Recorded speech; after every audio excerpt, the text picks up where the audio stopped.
I have some exciting news to share. The audiobook version of Real Food for Fertility is finally here. And did you know that you can listen to Real Food for Fertility for free with your 30-day trial of Audible? Head over to fertilityfriday.com/realfood for details. That's fertilityfriday.com/realfood. This is the Fertility Friday podcast, episode number 534.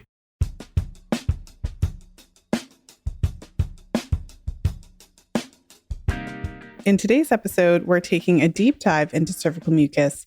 I'm delving into a study that examined how effective cervical mucus tracking can be to optimize your chances of conception. So without further ado, let's go ahead and jump right in.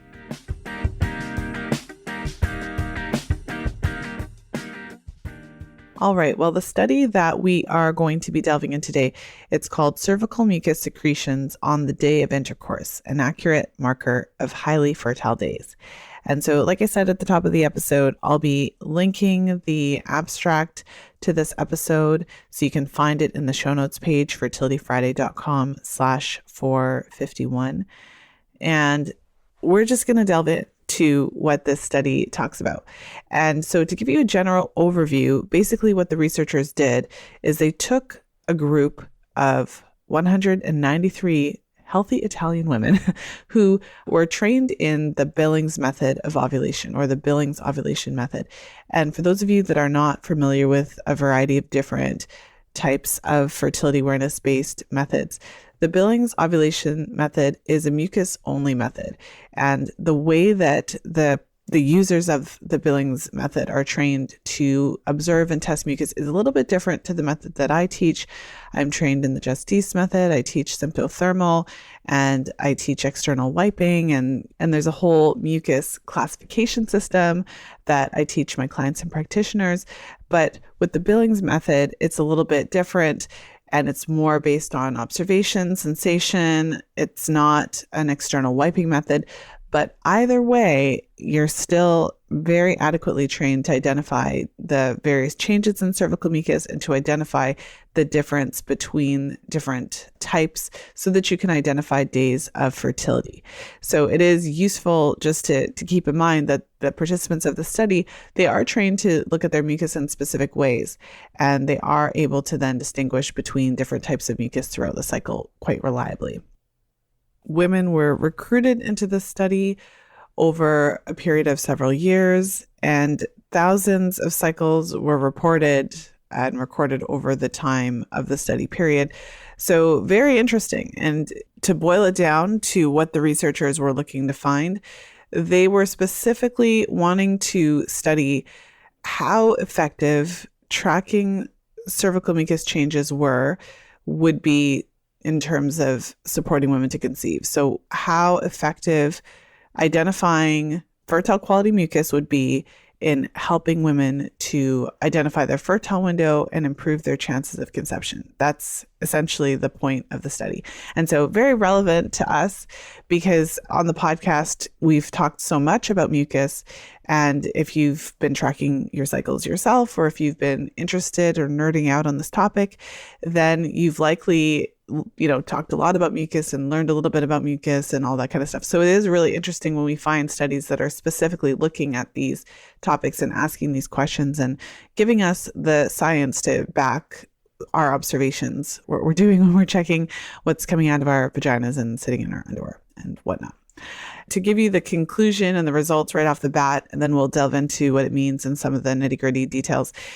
Basically, what the researchers found was that when women were trained to rate their cervical mucus from basically dry to peak quality mucus, which is the clear, stretchy stuff, the probability of conception was highly correlated with the appearance of the most fertile quality cervical fluid. And so I'll just quickly read from the abstract here. The probability of conception ranged from basically negligible for days with no noticeable mucus to about 30% for days with the most fertile type mucus detected by the women.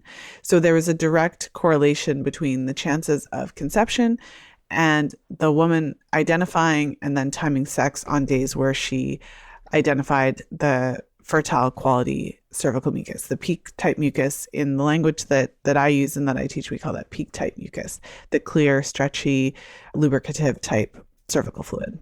So what does the study tell us?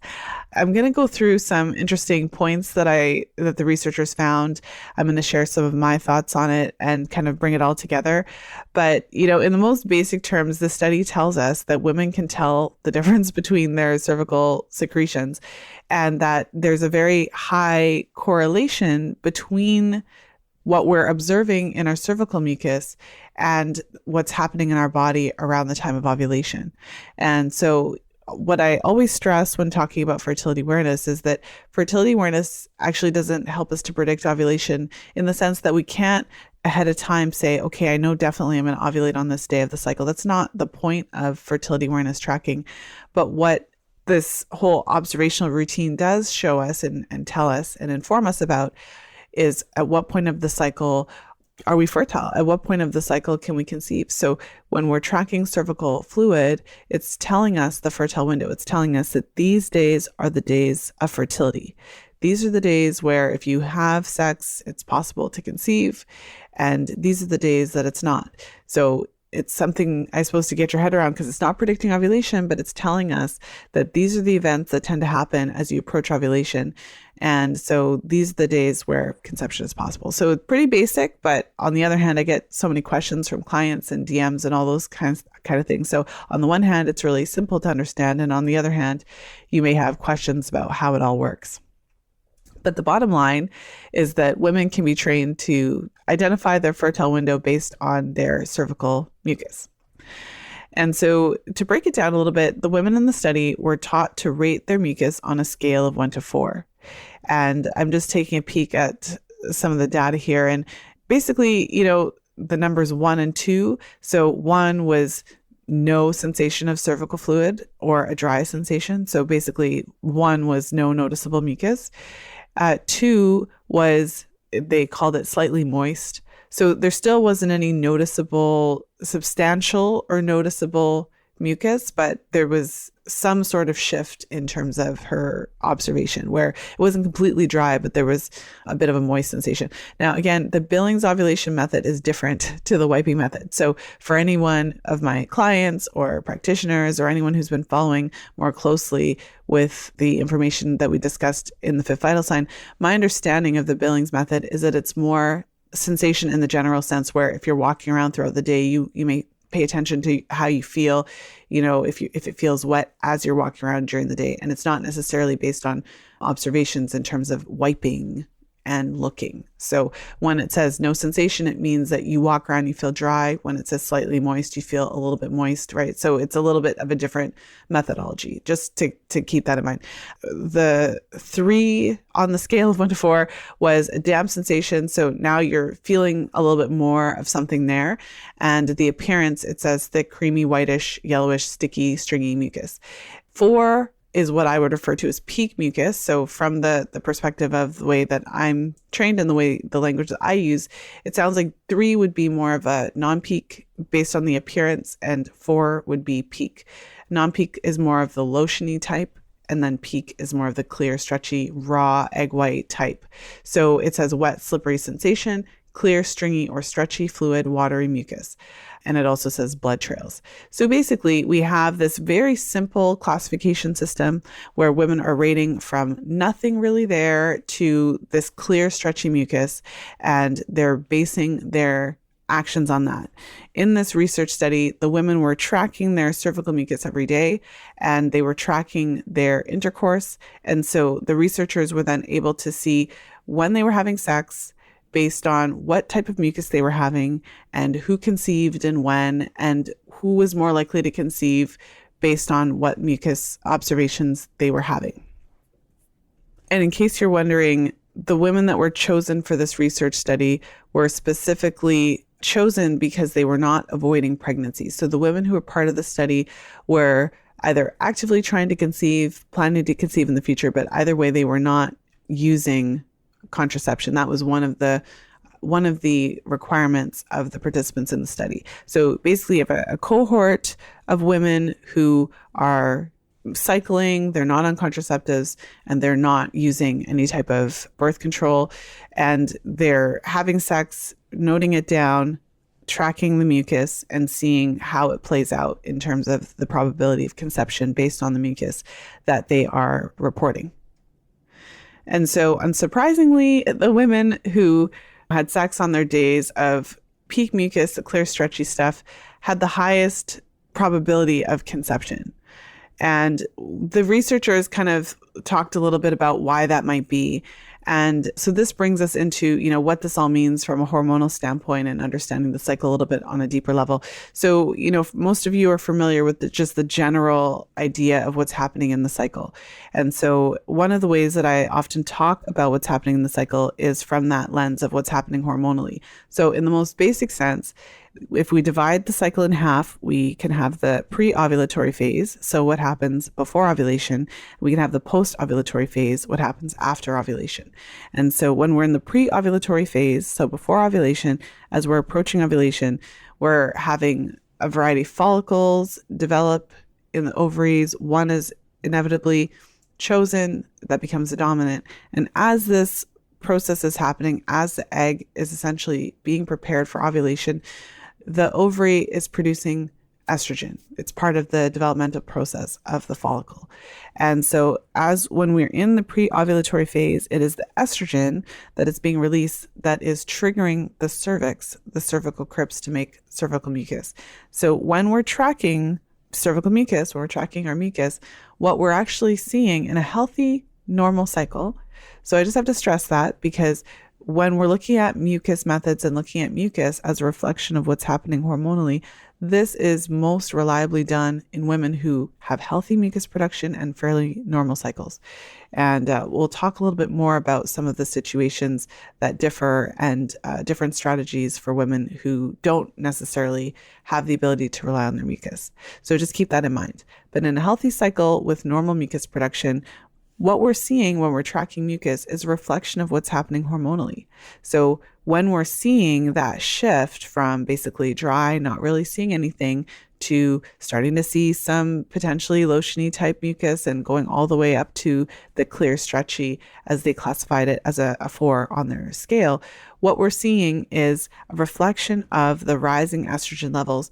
And in general, then when you get closer to ovulation, so what happens hormonally is that the estrogen levels continue to rise until they hit a peak, and it's that peak of estrogen that actually triggers ovulation. So it makes sense then that it corresponds that when you're seeing the highest quality of mucus, the peak type mucus in the greatest quantities, that's often correlating very nicely with those high estrogen levels that happen right before ovulation. So we could talk about the mucus in two distinct ways. We could say that, okay, well, when we have that significant quantity of peak type, clear, stretchy cervical mucus, that means that we're closest to ovulation anyways. Estrogen is the highest, ovulation is imminent. So we're actually timing it at the right time. And so outside of the properties of mucus, which is a whole other rabbit hole, and how mucus changes the pH of the vagina and keeps sperm alive and filters out abnormal sperm and all that great stuff that I talk about extensively in chapter 3 of the Fifth Vital Sign, outside of the quality of the mucus to help fertility, it plays a key role in just straight timing. So when we have that peak quality mucus, if you're tracking your cycle and you've done it for a little while, you've started to notice, very likely, assuming your mucus is fairly, normal, and assuming that you're able to observe your mucus, if you are tracking, you'll notice that you see, even if you're not 100% clear on what you're seeing, you'll see patterns where you don't really have a lot or you don't have any. And then at a certain point of your cycle towards ovulation, that's when you have the most and it's most obvious. And you might notice a change in your libido or other changes as well. And then it goes away. And so even just that very basic change that you see cycle after cycle after cycle, it's related to that hormonal shift. So if you didn't know anything else other than if you're trying to conceive, to have sex when you see that clear, stretchy mucus, if you didn't know anything else, that would significantly increase your chances of conception. And one of the reasons is because it helps you to get the timing right.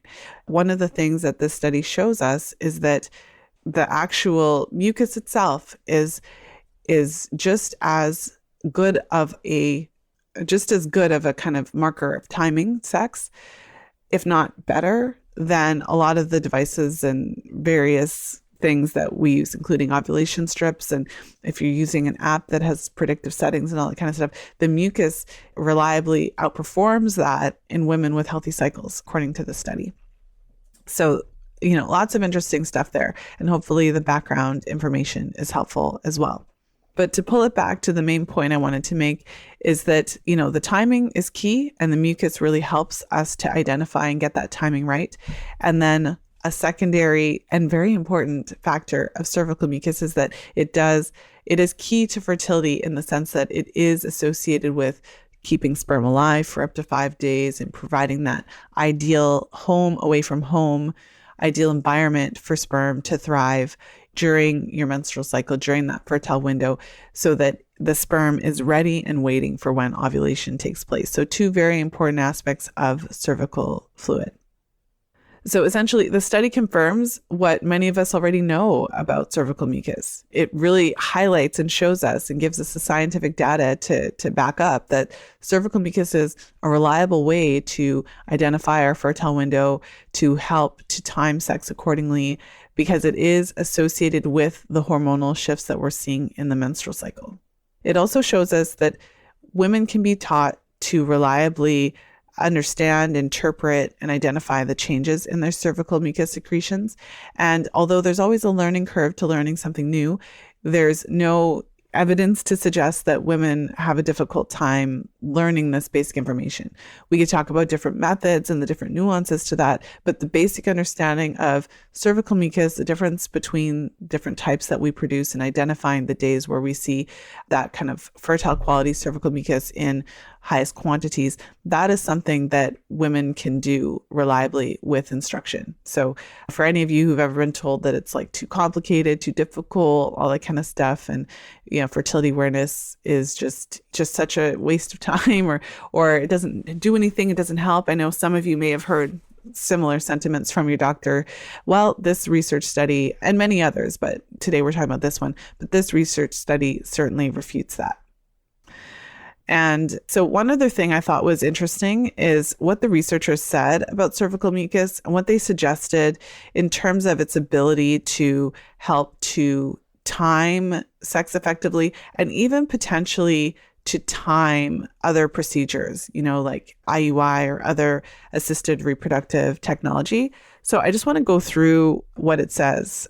So I might read a little and paraphrase a little, but basically the researchers towards the end of the study gave some clinical guidelines, and they're basically saying that, in a clinical setting, when women are going for, let's say, IUI, intrauterine insemination, and so that's when women are at times given potentially a trigger shot to make them ovulate, but either way, they're inseminating or putting the washed sperm directly into the uterus.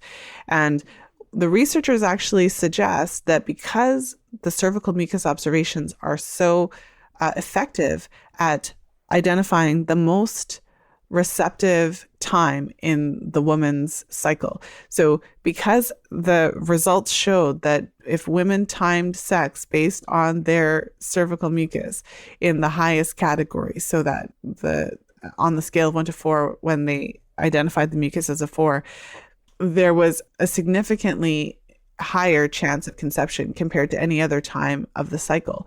And so the researchers are actually suggesting that this could be a viable option for timing intrauterine insemination, timing IUIs. And they said here, the advantages of this approach over ovulation detection kits include lower cost. So they're saying, you don't have to buy a bunch of equipment and all that kind of stuff, because you could just have her check her mucus. And it says greater efficacy in that most fertile type mucus symptoms typically begin early in the fertile interval and occur during the most fertile days, while ovulation detection kits typically miss the most fertile days. So they're also saying that there's a validity in this method because you get a couple days advanced warning. I've talked about this. I'll link one of my kind of popular episodes on this topic of ovulation predictor kits. And one of my kind of points related to relying on ovulation predictor kits is that when you track mucus, you're going to get mucus for in a healthy typical cycle for several days before that strip turns positive.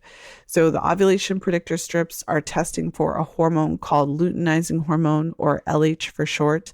And basically, as you're approaching ovulation, we talked about how the estrogen is rising. And once that estrogen hits its peak, that is what sends that message back to our pituitary to release that LH. And so basically what you have is the ovary preparing for ovulation. And once we get that LH surge, LH is what triggers ovulation. It triggers the ovary to release the egg. And so because of that, we get that positive LH test typically about 36 hours before ovulation. And so you're getting that about a day and a half before you actually ovulate. If you've tracked your cycle for any period of time, you typically don't get a day and a half of cervical fluid. You typically get cervical fluid in a healthy cycle for several days, maybe 5 or 6 days in a healthy average typical cycle. So anyways, that's the point that they're making, that, you know, you're getting more information potentially from this.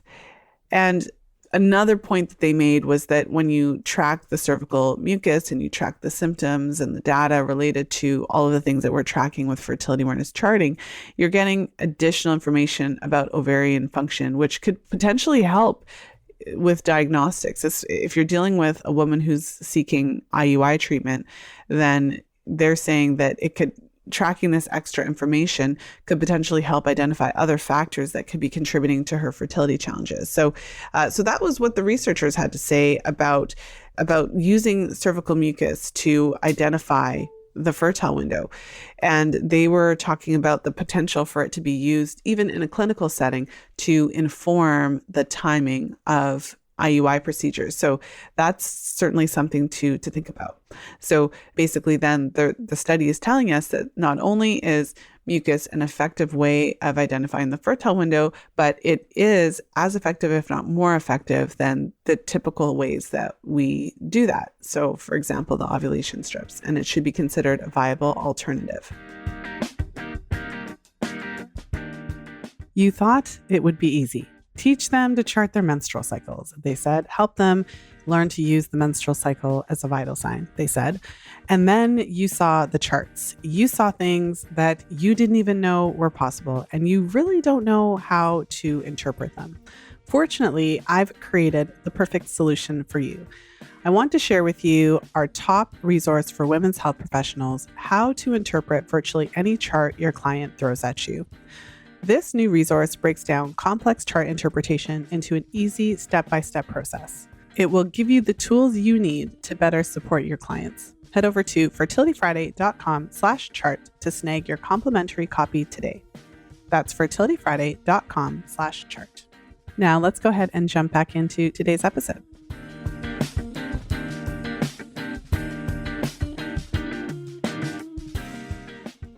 So I have a couple of thoughts then to wrap up today's conversation about this research study on cervical mucus.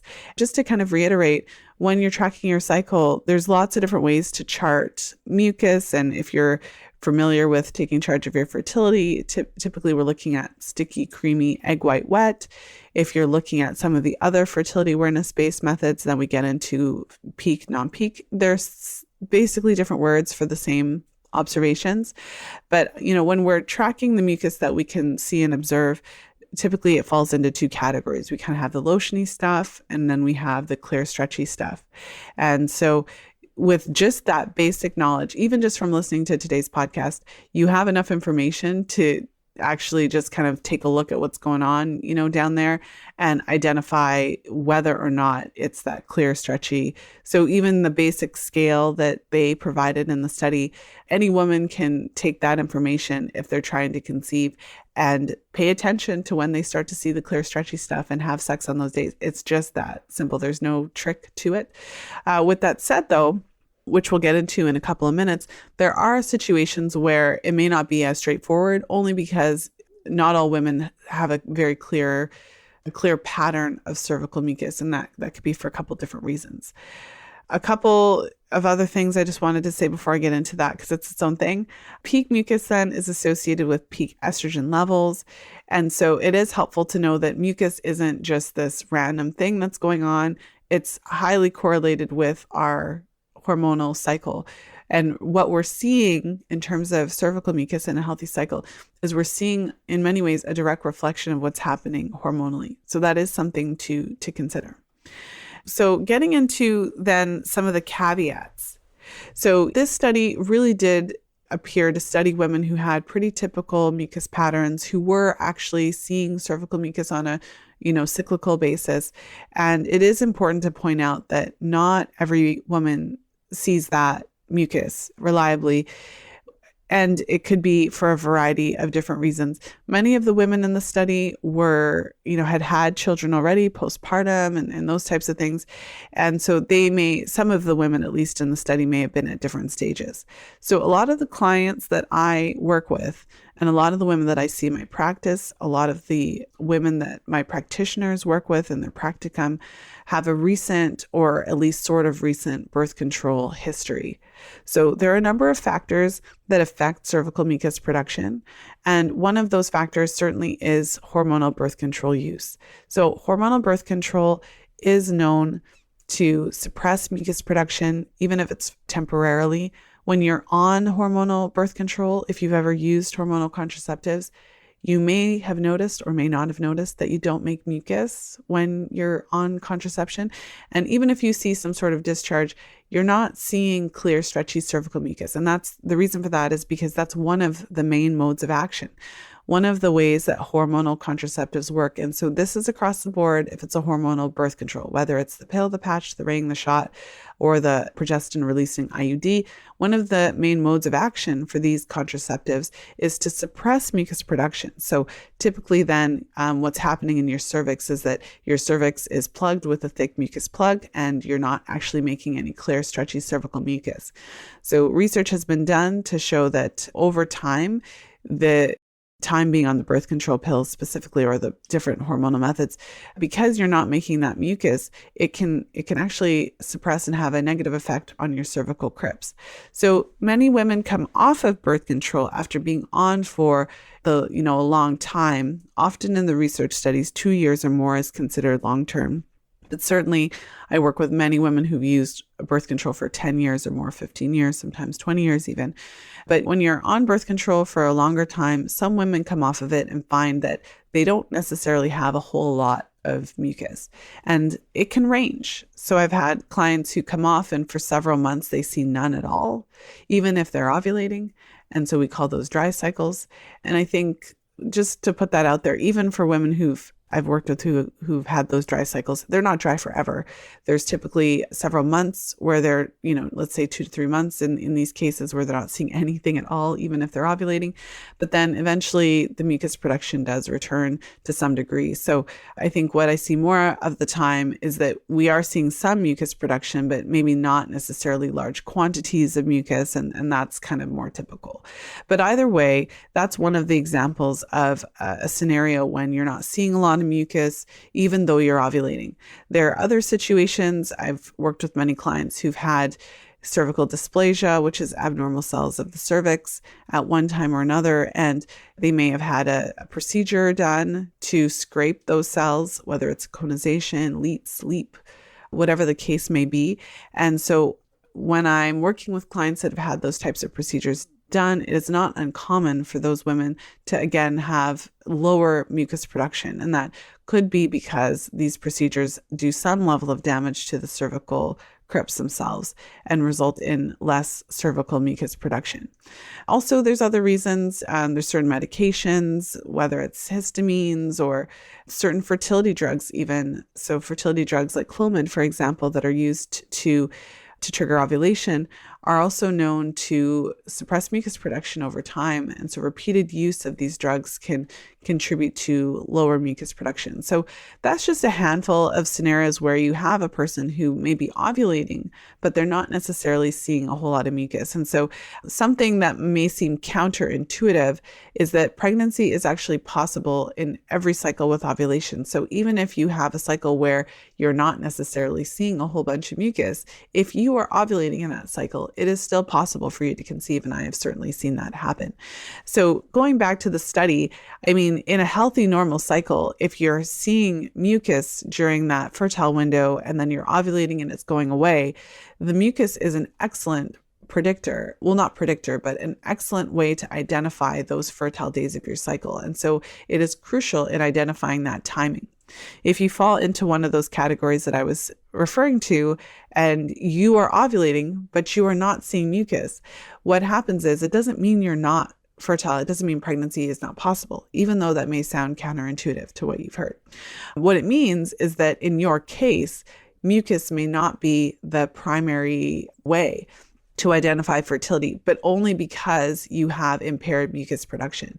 So, that's a whole topic of itself. I'm not going to go, too far into the weeds, but I just wanted to point that out to really kind of put the study into perspective, because I know that these are the kinds of questions I get when I talk about topics like this, particularly if you yourself are listening and you've been tracking mucus, but you don't feel confident that you're seeing a whole lot or you're having trouble noticing it and identifying it. So in terms of timing, it's the quantity isn't necessarily that important. What's important is the shift in mucus. So I've worked with many women who don't necessarily have large quantities of clear stretchy mucus, but when they're around that time of fertility, they do notice a shift, a change, whether it's that they feel similar to the Billings ovulation method, they feel more lubricative, they can feel like there's something in their underwear when they're walking around, or whether they're actually doing the wiping method. And they do notice that it's more lubricative or slippery when they're wiping, but they don't necessarily see a whole lot. Those are some nuances. And if you're having a difficult time, it's a good idea to work with an instructor to help to give you maybe more of a personalized strategy to organize and identify your fertile window. But either way, for most women, even if their mucus even if they're not seeing hordes and hordes of mucus, they're still able to identify those differences and still able to identify the fertile window, even when the mucus production is not optimal. Without going too far into the weeds, I think you can see my point. There's the ideal scenario when you have normal mucus production and it's very clear and obvious, and there's quite a bit around that ovulation window. But there's other women who may not have as much. You can still identify ovulation with whatever mucus that you have if you're noticing a shift. But if you're not seeing any, then you may want to look at different strategies. And so those strategies can include checking for cervical position instead, and also using those ovulation predictor strips to at least give you a second marker in addition to whatever mucus you're seeing or your cervical position changes, so that you can actually have two ways of identifying that window when ovulation is approaching. So hopefully that is helpful and not too confusing. But ultimately, I just want to speak to the fact that not all women have the strongest mucus sign when they're tracking their cycle. And just a kind of a final note, with this study, because they were tracking specifically for conception, that was the focus really of this study.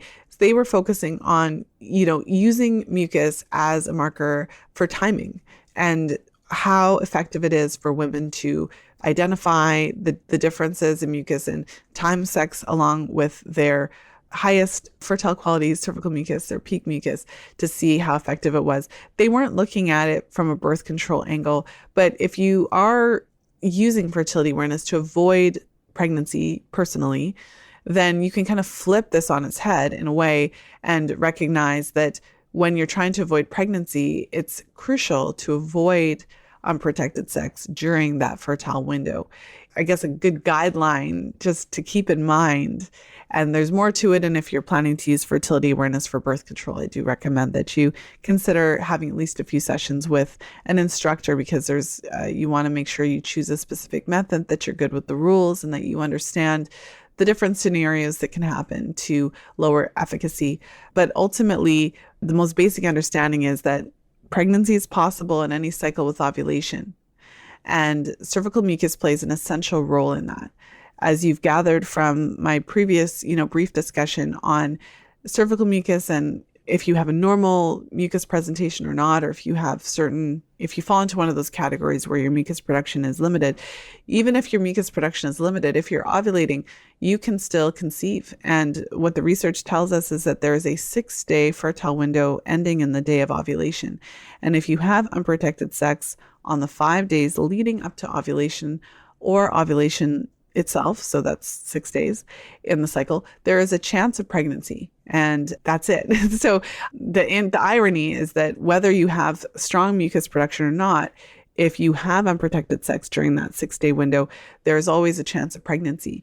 So when you're using fertility awareness to avoid pregnancy, it is also essential for you to track your cervical mucus, to start to understand it, but to also know that when you are in the pre-ovulatory phase, so whether, from the first day of your period up until you've confirmed ovulation, pregnancy is a possibility in any cycle that is ovulatory. And so you're going to need to have a strategy not only to identify the fertile window, fertile days effectively, but also a strategy to manage that fertile window. Are you going to be abstaining from sex altogether? Are you going to be using a barrier? Is your partner on board? How is the communication between the two of you? And if your mucus production is not optimal, how are you going to identify those days? So, many women opt to avoid unprotected sex entirely in their pre-ovulatory phase.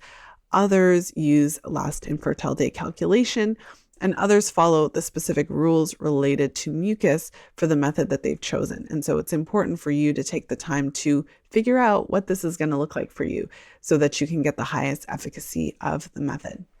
So that brings us to the end of today's episode. If I give a short recap, it's basically that cervical mucus is a highly effective way to time sex when you're trying to conceive. And research tells us that it's very, very effective and useful.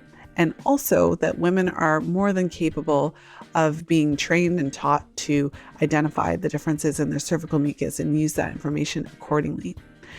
Like I mentioned at the top of the episode, if you want to take a look at the study, you can find all that information at fertilityfriday.com/451. I will link the study. You can have a look at the abstract and all of the different information that we talked about today.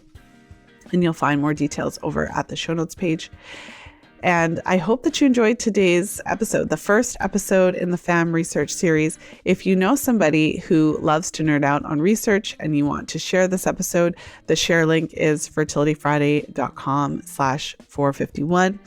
And as I mentioned mid-episode, if you are really wanting to nerd out about cervical fluid, if you're a newer listener and this topic really fascinates you, and if this episode has kind of blown your mind, like if this is more new information to you, then definitely check out my book, The Fifth Vital Sign. Chapter 3 of The Fifth Vital Sign is a cervical fluid, cervical mucus throwdown. And in there, I talk about all of those kind of nitty-gritty details that you've never heard before. And I've had a lot of positive feedback from medical professionals who fully taken regular medical programs who are kind of wondering why they didn't learn this level of detail about cervical mucus. So chapter 3 of The Fifth Vital Sign is there waiting for you if you haven't read it, or if you have the book already, you can jump in there. And if today's the day that you're going to nerd out on the different types of mucus and the hormones and how it all works, and especially some of those functions about how mucus supports sperm and how it affects fertility in a positive way that we did not get into in today's episode, that is where you'll want to go for more details. You can expect more of these episodes moving forward. I just think it makes so much sense because I spend so much time with my head in research papers for a variety of projects that I'm working on in the background, whether it's more writing projects or projects related to the FAMM program.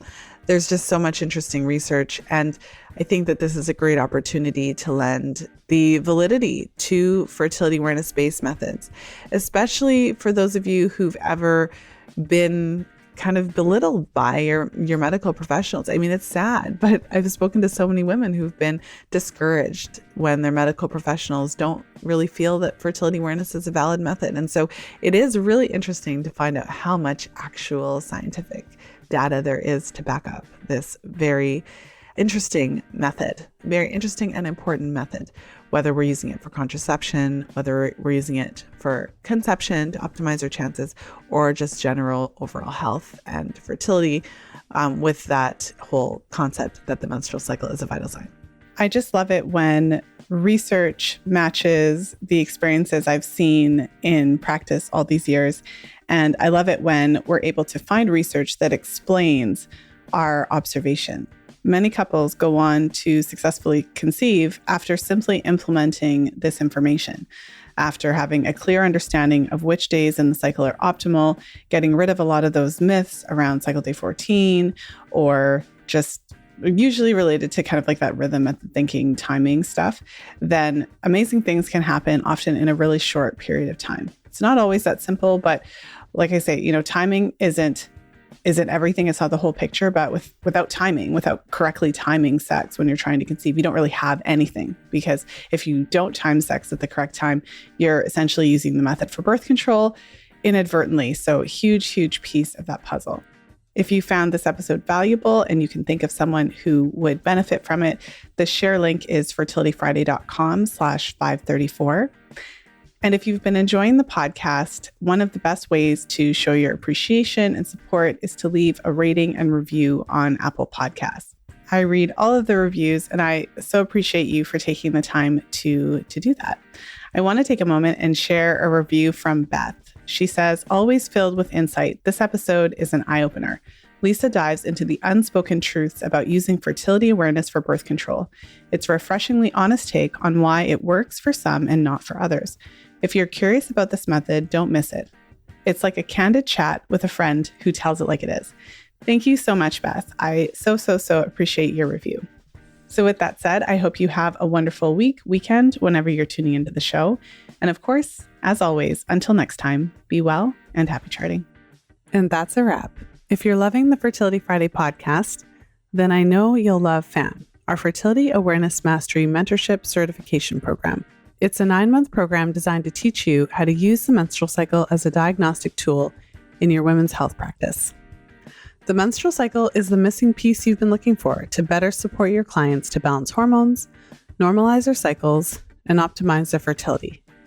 When you join FAMM, I pull back the curtain and share advanced chart interpretation strategies and specialized client protocols that will completely transform your practice. Enrollment for FAMM is opening up again in a few months. Head over to fertilityfriday.com/FAMMlive to join the waiting list and be the first to know when early bird registration opens. That's fertilityfriday.com/FAMMLIVE.